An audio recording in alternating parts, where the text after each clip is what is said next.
Oke, semuanya selamat malam dan ya kita di sini ya sama-sama belajar dan sama-sama melihat secara technical analysis.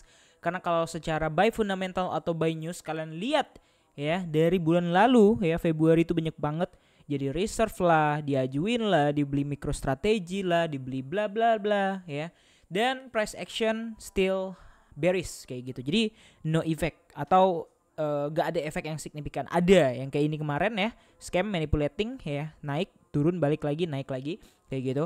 Nah kita mau lihat dulu ya, karena banyak pertanyaan, bang bisa nggak BTC ke 75.000, 73.000 atau bahkan di bawahnya ya. Dan ya jawabannya antara sebenarnya jawabannya itu dua, antara bisa atau enggak kayak gitu ya. Nah jadi jawaban dari aku adalah bisa gitu ya. Yang pertama itu bisa. Oke, kita akan lihat kenapa. Nah, ini untuk scalping ya guys ya. Jadi ini bukan untuk ngelong atau apa. Jadi ini adalah target dan kalau dia sampai di sini kita mau lihat apakah dia akan breakdown atau gimana atau reject, maksudnya bukan breakdown, dia reject atau breakout ya. Nah, aku mau lihat di situ. Oke, kita clearkan dulu chartnya ya. Nah, kita bersihin. Oke. Nah, jadi pertanyaannya kan, bang bisa nggak BTC ke 70 ribuan lagi kayak gitu ya. Nah jawabannya bisa-bisa aja guys ya, bisa-bisa aja. Kenapa?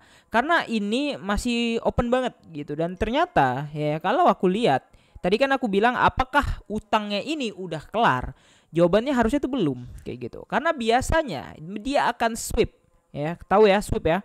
Dia akan sekali lagi entah ngocok atau dump ya. Kemudian dia baru membuat trap seperti ini ya, pura-pura seolah-olah dia akan breakdown tapi tiba-tiba mantul di area tersebut. Biasanya itu sering terjadi kayak gitu ya, sehingga nanti muncullah lagi di sebelah sini akan menjadi bull div. Nah ini dari prediksi aku kalau melihat pola yang sudah biasanya itu kejadian kayak gitu, kayak gini contohnya ya, udah pura-pura naik kemudian dia turun malah membentuk bull div, baru dia bisa naik lagi kayak gitu ya. Ini udah jelas ya. Nah next lagi kalau kita perhatikan ya, untuk area yang kita maksud ya berapa, 75 ya. 75 ada apa di 75.000 ya, sebenarnya di sini ada support gitu, support sebelum dia naik kemarin gitu ya. Nah di sini bukan hanya support tapi juga ada area yang sempat menjadi area penahan atau consolidating. Bisa nggak ke situ? Bisa aja gitu. Kenapa tidak? Karena ya di situ adalah area yang pernah menjadi support juga gitu ya. Kenapa tidak? Ya kan, kenapa tidak dia ke situ.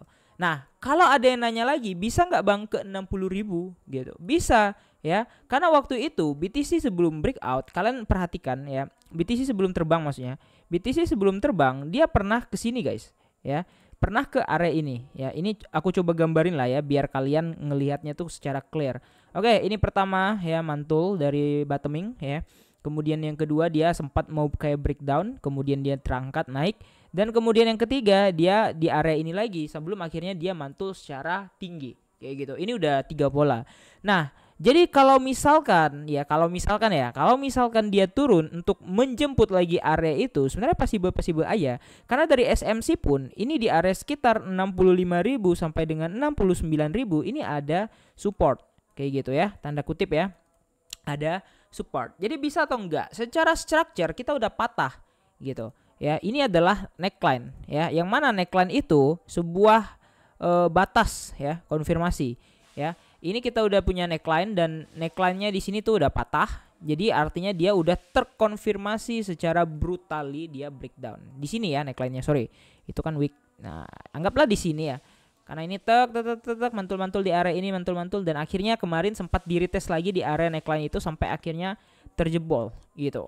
Nah dari ini ya, dari pola ini bisa kita ambil kesimpulan juga kalau polanya ada possible atau kemungkinan untuk membuat yang kayak gini. Masuk akal nggak? Bisa aja masuk akal gitu ya.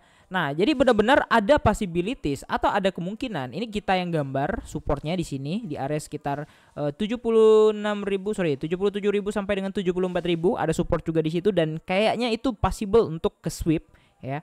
Nah kalau tidak memantul dari area ini atau tidak membentuk bullish divergence dan tidak ada reversal dari area ini, sudah dipastikan kita akan ke area 68-69.000. Kalau 65.000 ya ada tapi di bawahnya itu gitu ya di bawahnya itu. Dan kalau kita lihat secara market structure ya ini pernah kejadian kayak gitu juga dan dia langsung bounce gitu guys ya. Nah, kalau sekarang ini sedang consolidating atau sedang patah gitu trennya.